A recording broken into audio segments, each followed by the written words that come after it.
maalin walba oo qoraxda ay soo baxdo waa hadiyad qaali ah oo Allah subxaanahu wa ta'ala agtiisa ay kaaga timid taasi oo aad ugu faa'iideysan karto inaad wax badan xaqiijin karto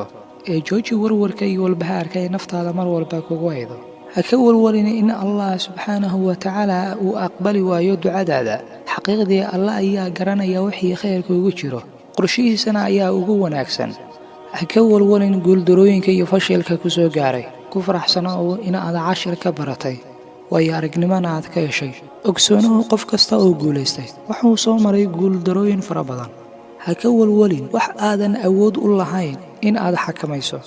Allah subxaanahu wa ta'ala ma saarin garbahaaga culays aadan xamili karin dhibaatada adduunka oo idilna mas'uul kama tihin ha ka walwalin haddii aysan dadku ku jeclayn adigu naftaada jeclaaw ha isku bedelin hana iska dhigin qof aadan ahayn si dadka kale ay ku jeclaadaan ha ka walwalin waxa dadka kale ay ka yiraahdaan gadaashaada kuwaasi waa dad cillad ka raadinaya qof kale noloshiisa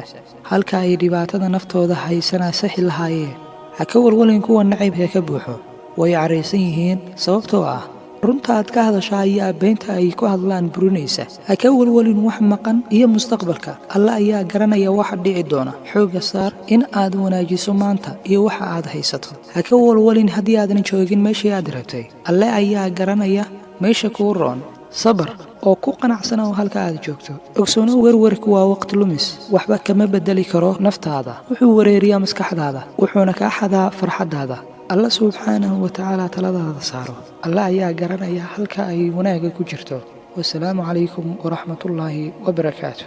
waad ku mahadsantahay